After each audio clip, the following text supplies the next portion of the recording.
अनुशंसा को लागू नहीं किया, इस बार भी लागू नहीं कर रही है। तो आज तक जो अति पिछड़ा समाज है उस केंद्र के नौकरी में तो उसको रिजर्वेशन नहीं मिल रहा। इसकी आवाज क्यों नहीं अति पिछड़ा समाज का कोई नेता उठा रहा है? दर्जनों नेता है बिहार में, पूरे देश में सैकड़ों नेता है, लेकिन फिर भी आवाज क्यों नहीं उठा रहा है? हमारा बाल बच्चा का भविष्य समाप्त हो रही है, उसको आज तक रिजर्वेशन नहीं मिला, 2025 हो रहा है, उसके बावजूद भी नहीं उठा रहा है। इसलिए इस बात को समझने की जरूरत है कि आपका अपना कौन है और पराया कौन है। कोई नहीं आपका।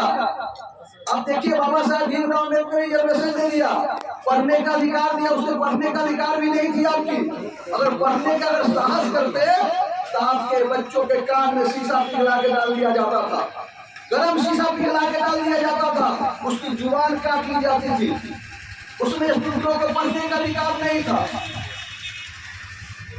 लेकिन जब बाबा साहब भीमराव अम्बेडकर ने देश आजादी के बाद देश को संविधान दिया, सबको अधिकार बराबर दिया, लोग पढ़ने लिखने लगा, दलित समाज के लोग IAS IPS बनने लगा, पिछड़ा समाज के लोग नहीं बना। तब मांग होने लगी हम लोग के बीच से, तो कर्पूरी ठाकुर जी ने रिजर्वेशन दिया। उससे पहले हम लोग की व्यवस्था था कि अगर मैट्रिक में फेल तो सब विषय में फेल।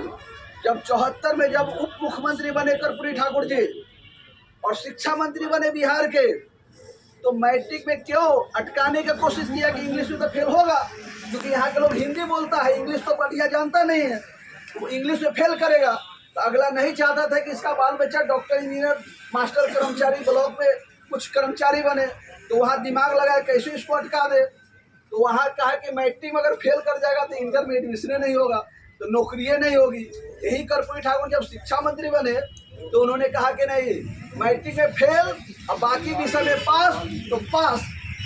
तो जो बॉर्डर, वहाँ से फिर बॉर्डर खोले कर्पूरी ठाकुर जी, जिसका नतीजा है आपका और हमारा बेटा, चाहे ST समाज का हो, दलित समाज का हो, आदिवासी समाज का हो, या पिछड़ा समाज का हो, या अति पिछड़ा समाज को हो, आज अगर कोई नौकरी पेशा में है वो कर्पूरी ठाकुर का दिन है। अगर कर्पूरी ठाकुर नहीं होते तो जिनकी पूजा याचना की बात करते हैं, क्या उसके वजह से हो जाता? क्या होता कभी?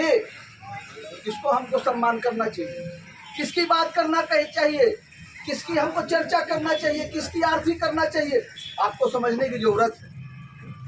आप जिनका कर रहे हैं वो क्या किया आपके लिए? कुछ किया क्या? मारे जा रहे थे, पीटे जा रहे थे, जुर्म हो रहा था, अत्याचार हो रहा था, कहीं आवाज उठाया, कहीं रोकने का काम किया? नहीं किया।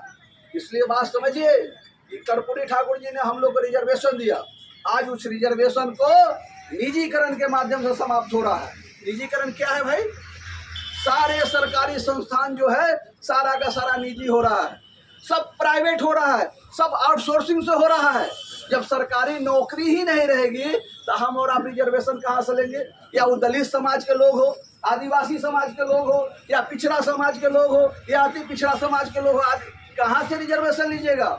ये षड्यंत्र चल रहा है कि रिजर्वेशन समाप्त कर दो।